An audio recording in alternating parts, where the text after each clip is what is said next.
Hare Krishna, muy buenos días. Nama Om Vishnupadaya Krishna Preshaya Bhutale Srimate Bhaktivedanta Swaminiti Namine Namaste Saraswati Deve Gauravani Prasharine Nrivise Sasumnyavadi Pashatya Deshatarine Shayatri Krishna Chaitanya Prabhu Nityananda Sri Advaita Gadavtare Srivasadi Gaura Bhaktavrinda Hare Krishna, Krishna Krishna, Hare Hare, Hare Rama, Rama Rama, Hare Hare.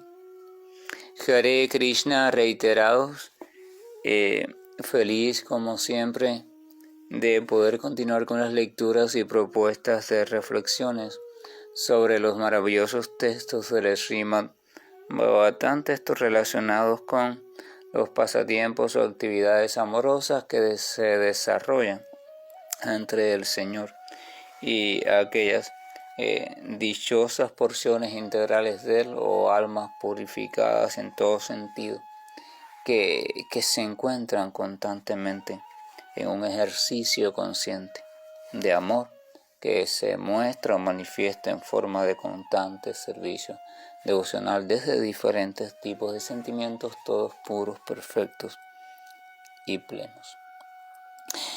El último texto compartido fue: después el yogi debe fundir la mente en la entidad viviente mediante su inteligencia pura y luego fundir la entidad viviente en la superalma, y al hacer eso la entidad viviente plenamente satisfecha se sitúa en la etapa suprema de la satisfacción para así dejar de hacer todas las demás actividades. Habíamos hecho hincapié en la cuestión de entidad viviente plenamente satisfecha y dejar de hacer las demás actividades, o sea, siguen existiendo tres elementos, sigue existiendo la entidad viviente o el ser, sigue ese ser contando con cierta conciencia independiente dentro de la conciencia de la unidad, que es lo que le permite sentirse satisfechos, experimentar la satisfacción, tener conciencia de la satisfacción, pues si no hay quien tiene conciencia, entonces no hay conciencia, y si no hay conciencia no hay experiencia de satisfacción, y sigue habiendo un tipo de actividad, pues simplemente se han suspendido todas las otras actividades, pero se permanece por inferencia, se deduce también, incluso se infiere, se deduce que permanece una actividad, y esta actividad es la expresión natural o la forma natural por la que se manifiesta la potencia de amor o el estado de amor pleno, que es la actividad conocida como amoroso servicio. O sea, actividad guiada por el amor, evidentemente es una actividad amorosa, y por tanto el amor siempre está dirigiéndose hacia lo amado, así que eso significa servicio, porque cuando una actividad se dirige hacia el bienestar de algo diferente de aquel que la tributa, o sea, del que hace la actividad, entonces eso técnicamente se llama servicio, está sirviendo al bienestar de alguien.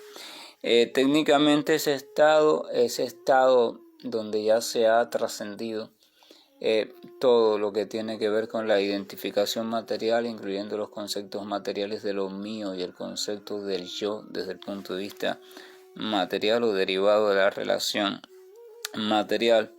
En sánscrito, acá en el Srimad Bhagavatam, se describe con la palabra Labdopashantir. Labdopashantir se refiere a que al ser, cuando está consciente, o sea, ubicado y consciente en un estado de dicha desbordante, de satisfacción desbordante, también de paz desbordante, de quietud. Entonces el Labdopashantir es ese estado donde ya nada de lo relacionado al plano de conciencia material estorba, y sin embargo al mismo tiempo permanece el ser consciente, o sea, consciente, y no solo consciente, sino dedicado a. O sea, este dedicado a puede manifestar sus potencias en la forma de servicio devocional.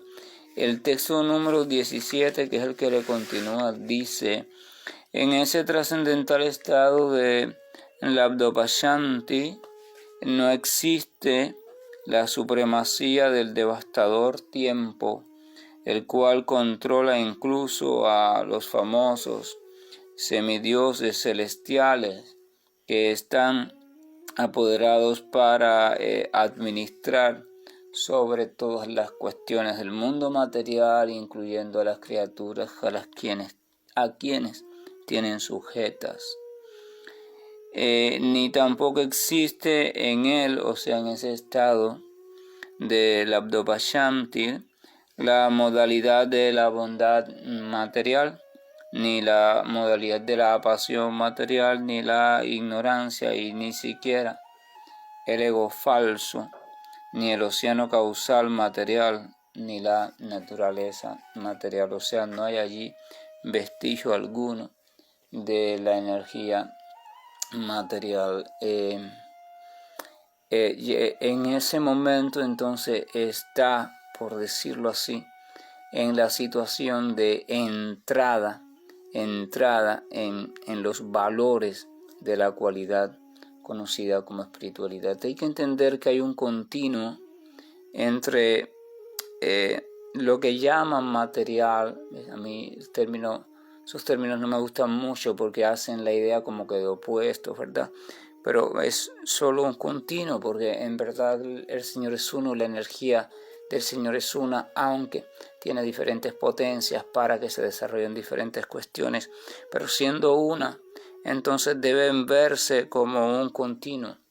Y es una cuestión de gradación, o sea, de gradación, de grados, de gradiente, de integración, como hemos propuesto a reflexionar en otras ocasiones. Por tanto, cuando se va un poco alejando del egocentrismo, del egoísmo, la criatura va entrando en un estado de no centración en sí misma, y por tanto todo aquello que la caracterizaba desde el punto de vista egoico va dejando de estar, y la conciencia va adentrándose en un nuevo estado.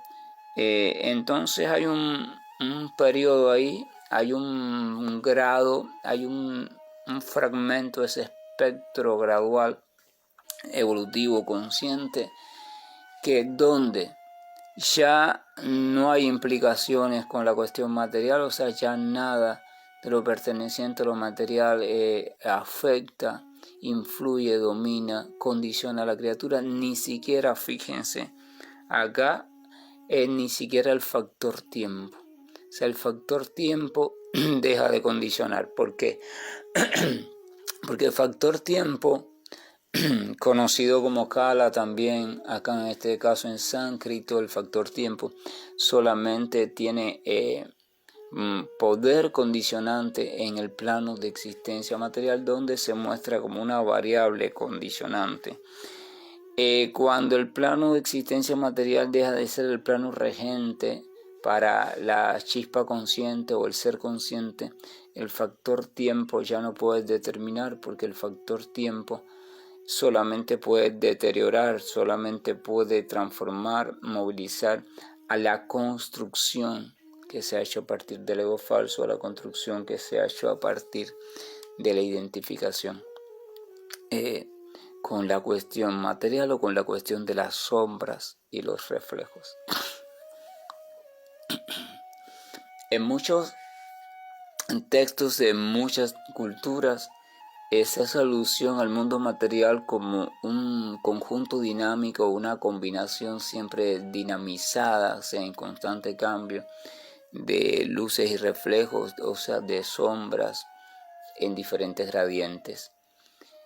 Sombras, menos sombras, más sombras, y entonces esa combinación, repito, siempre dinamizada, siempre en constante cambio y recombinación por las propias naturaleza de las leyes internas que gobiernan ese espectáculo de luces y sombras es lo que da lugar, visto desde esa alusión, no es literalmente así, pero es una alusión muy apropiada, da lugar a la supuesta realidad. Por ejemplo, si vamos a recordar quizás algunas personas muy jóvenes, por ejemplo acá en Cuba, no tienen la idea de esto que voy a decir, porque ya no existe prácticamente. Sí existe, pero existe ya desde una modalidad casi siempre ya más digitalizada, o existe en ciertos lugares específicos y van personas específicas, pero al menos en el interior del país ya no existe prácticamente. Y es el cine clásico. El cine utilizando un proyector donde hay todo un rollo, ¿verdad?, de toda una película formada por fotogramas que gira a una velocidad determinada, entonces pasa un haz de luz a través del fotograma y ese haz de luz se amplía junto con la imagen, por supuesto, a través de un lente que lo proyecta en un ángulo determinado, se va ampliando y a una determinada distancia se encuentra una pantalla en blanco y allí se puede observar lo que conocemos como el material audiovisual o la película, pero sabemos que, o al menos por una cuestión básica, las personas que lo han vivido, las personas que tienen una información elemental sobre ello, que aunque la película que vemos es completamente reconocible, uno puede mirar un árbol, mirar una planta, mirar un perro, mira esto, mira aquello, incluso a través de lo que ve y combinado con el sonido, despierta en uno determinadas experiencias interiores, subjetivas, psicológicas, emociones, deseos, recuerdos, etcétera, etcétera. Es un fenómeno muy interesante. Sin embargo, ese fenómeno interesante, ¿quién lo está causando? Desde un primer elemento, sin contar el elemento del público, ¿qué fenómeno en esencia lo está causando? Una combinación dinamizada de luces y sombras.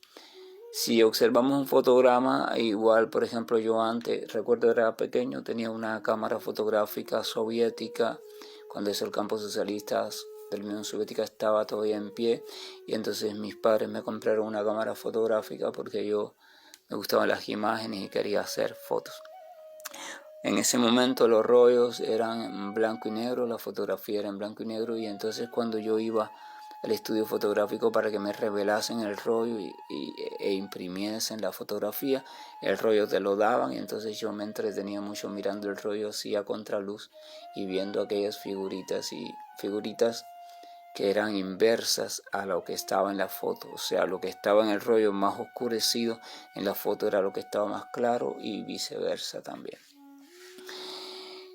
Ahora el punto es el siguiente, que el rollo no era más que, por decirlo así, una combinación de diferentes áreas que permitían el paso en menor o mayor grado o en ningún grado de la luz.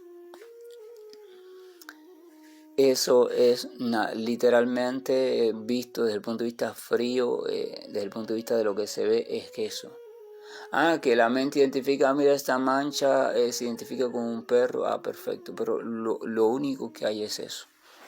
Es una combinación específica de áreas, de un gradiente variable en el espectro que va desde lo totalmente opaco hasta lo totalmente transparente o translúcido. Cuando la luz pasa por allí, evidentemente las áreas totalmente opacas no dejan pasar la luz en esa área, las menos opacas las dejan pasar un poquito, las mucho menos opacas las dejan pasar más y las que están translúcidas las dejan pasar completamente. Entonces cuando la luz, que antes de pasar por allí es completamente uniforme, pasa por allí, cuando sale de ese, vamos a llamarlo velo, de ese velo o de esos velos, de esas combinaciones de velos, surge una realidad que no estaba antes que la luz pasara por allí. Quiere decir que la luz, en combinación con una serie de velos dispuestos de forma determinada, causan una nueva realidad. Ese fenómeno es un fenómeno comprobable por cualquiera, pero además de eso es un fenómeno que ayuda a comprender un poco el por qué algunas culturas y místicos hacen alusión al mundo material o al mundo que se está viviendo en la mente de la criatura como una combinación de luces y de sombras, o también algunos hablan de una combinación de ciertos reflejos o ciertas resonancias, en tanto todo lo que existe es el resultado de un reflejo específico, también siempre cambiante, porque está sujeto a todas las combinaciones de diferentes cualidades que se proyectan de forma simbólica de acuerdo al propio contenido simbólico del que la esté viviendo, proyectando y percibiendo al mismo tiempo, porque el que proyecta y percibe es el mismo. La mente proyecta, la mente percibe, la mente crea el espectáculo, y entonces la entidad viviente se lo cree y responde a ese espectáculo de acuerdo a lo que la propia mente ha diseñado como respuesta. Entonces vamos a suponer que este fotograma, ese fragmento de rollo, se retira. Ese fragmento de rollo se retira. O vamos a suponer que se va colocando una sustancia que va diluyendo todas esas áreas teñidas, las va diluyendo, diluye el pigmento que hace la diferenciación o la gradación de opacidades, hasta que se queda en su materia prima original, que no es más que un plástico transparente, un rollo de película, ya sea fotográfico o de cine. Realmente es un plástico transparente, una cinta plástica transparente alargada. Esa cinta se recubre con una cierta cuestiones químicas, sustancias que son fotosensibles, de manera tal que cuando usted hace la fotografía, el lente se abre, se apertura muy rápidamente por un breve espacio según la graduación que usted le dé a la foto, según la cantidad de luz que usted requiera, porque es de día, es de noche, es de atardeceres, interior, exterior, se gradúa. Entonces entra una determinada luz con, por supuesto, la proyección de un fragmento de lo que supuestamente es la realidad aquí, ¿verdad? O se toma una fotografía. Allí, en esa sustancia fotosensible, se plasma y se deja ahí una huella. Esa huella después, ese propio rollo se lleva al laboratorio, se mete en diferentes sustancias, que es el proceso de revelación, que va a hacer entonces que los lugares donde más incidió la luz retengan más esa sustancia oscura del rollo, y los que menos la incidieron entonces se liberen de esa sustancia y se revela el negativo de lo que va a ser después la fotografía. Entonces ese rollo, por ejemplo, si se mete determinado tiempo, sumerge determinado tiempo más del necesario en una sustancia determinada, sustancias químicas reveladoras, esa sustancia específica va a dejar el rollo completamente sin ninguna película de las que lo cubren. O sea, lo va a dejar como una cinta transparente. Cuando eso pasa, lo ponemos de nuevo en el proyector, proyectamos el haz de luz, y ¿qué va a pasar? En la pantalla únicamente se va a proyectar luz. La pantalla se va a iluminar porque lo que va a incidir sobre ella va a ser la misma luz que está saliendo de la bombilla. Ese estado es el estado del Abdopashantir. O sea, el Abdopashantir, ya no hay luces y sombras, ya no hay diferentes condicionantes que hacen o posibilitan la proyección de una supuesta realidad. Por tanto, ya no hay sujetación a lo que llaman realidad material. Esto es comparándolo con lo que llamamos realidad material. Entonces ese es el estado del Abdopashantir. No obstante, aún en ese estado hay una cuestión también. En ese estado, aunque ya no ocurre el espectáculo de luces y sombras materiales, tampoco ha comenzado a ocurrir. Ha comenzado no es la manera más apropiada de decirlo, o sea, tampoco está lista la criatura, tampoco todavía en ese momento del ser, para comenzar a percibir el otro espectáculo. El espectáculo conocido como el plano de conciencia espiritual o la dinámica de la vida espiritual. Entonces el Labdopashamtir es un estado intermedio donde se ha salido del condicionamiento material, permanece la conciencia, permanece un cierto movimiento en la potencia del amor, pero todavía no puede acceder, no puede formularse lo que es la actividad espiritual. Entonces en ese estado el parámetro tiempo conocido como tal y lo conocemos, aquel que todo lo destruye, aquel que lo condiciona todo, no influye porque ya no hay sombras. El tiempo no puede influir sobre nada porque no hay nada material, por decirlo así, sobre lo cual influir. No hay ninguna construcción. El tiempo solamente puede influir sobre aquello que ha sido construido en el propio tiempo.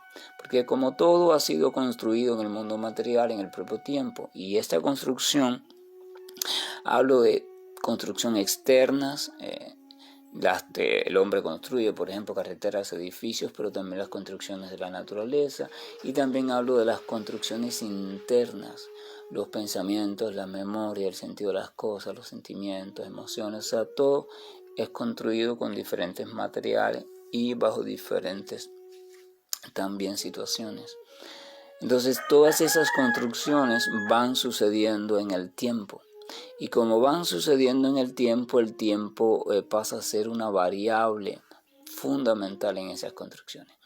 Entonces después en el propio tiempo va sucediendo otro proceso, el proceso de transformación de las construcciones e incluso el proceso de deconstrucción, que es el proceso inverso a la construcción, deconstrucción. Entonces quiere decir que ese tiempo, el cual llamamos tiempo en este mundo material, solamente es efectivo, solamente puede actuar si hay una construcción o hay elementos constructivos sobre los cuales actuar. Si esos elementos ya han dejado de estar, y han dejado de estar significa ya el ser no está identificado con ellos. Los elementos siguen estando, pero entonces quedaron atrás, por decirlo así. O sea, quedaron en un estado de conciencia que ya el ser trascendió debido al conocimiento. Por eso se dice que la mente se funde con el ser mediante la inteligencia, o sea, mediante el conocimiento de lo real y de lo no real. Entonces, allí está el ser. Ese estado, por decirlo así, esos elementos constructivos, pensamientos, luces, sombras, siguen estando en algún lugar, pero ya no tiene puesto el ser su mirada en ellos. Entonces lo llamamos la liberación. Por tanto, el tiempo no tiene acceso a ese ser. Ahora, ¿qué pasa con este estado de Labdopashamtir?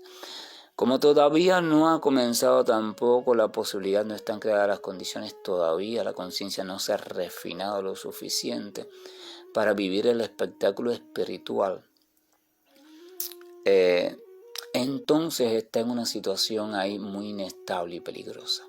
Porque una cuestión es la primera. La primera es que en ese estado consciente puede tener la criatura, debido a la pulsación de sus propias potencias espirituales internas o la necesidad de experimentar cuestiones, puede tener la criatura entonces una recaída o un deseo de volver a crear una situación conocida como realidad. Cuando este deseo emerge, que es natural que va a emerger en la criatura, y todavía no está la criatura colocada en lo que se llama la actividad espiritual, porque no está todavía listada para eso, entonces, ¿qué va a pasar? A ese deseo de la criatura alguien va a responder. y va a responder la energía material, porque la criatura todavía no se encuentra realmente o completamente capacitada, o sea, con cuerpo y forma para la cuestión de la actividad espiritual. Entonces la energía material va a comenzar a crear para esa criatura toda una construcción que sea capaz de darle satisfacción al deseo que está teniendo la criatura.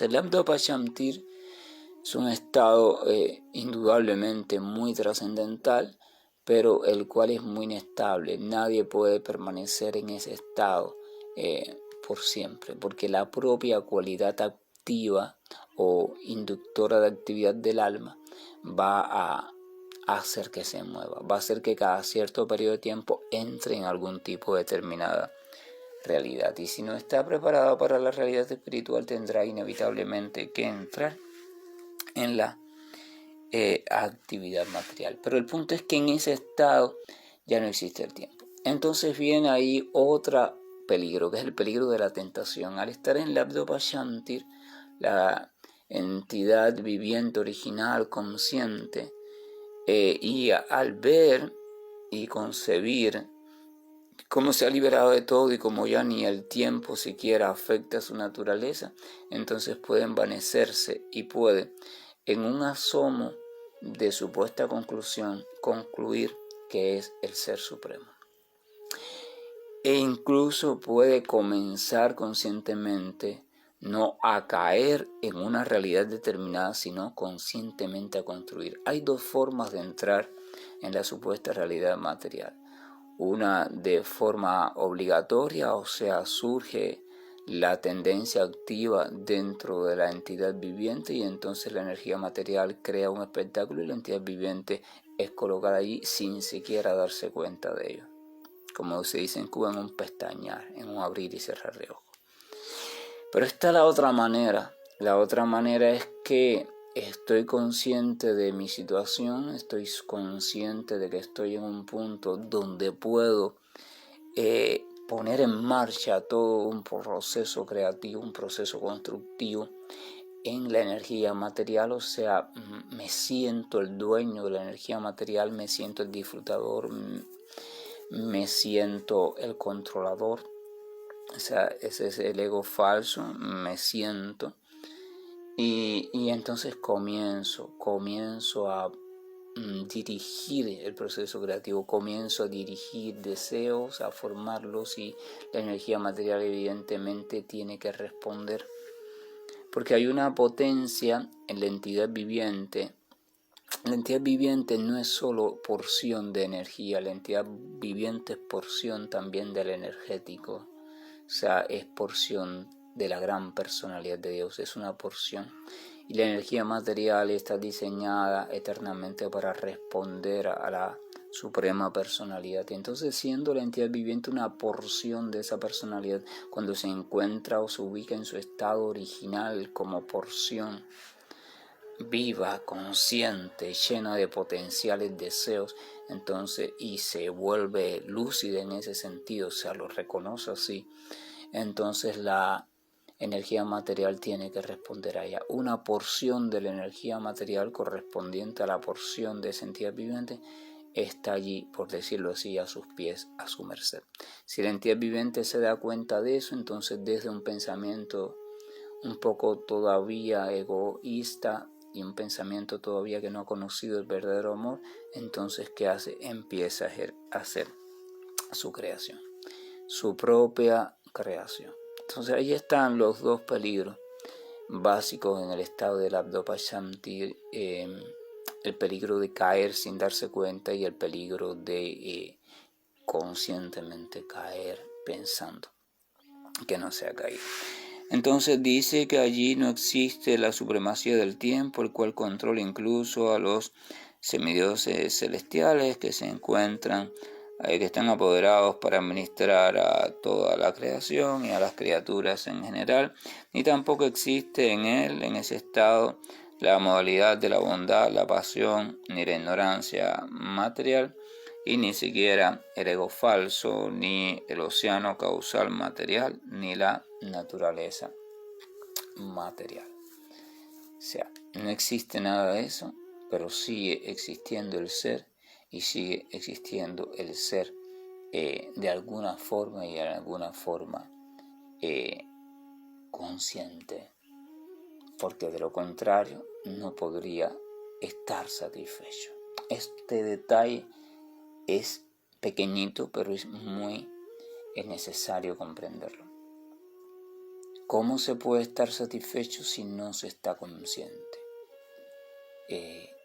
Y si acaso por teoría estuvieras satisfecho sin estar consciente, entonces no sabes que estás satisfecho.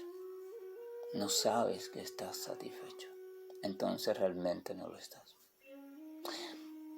Hare Krishna, buen día, y estoy finalizando la grabación.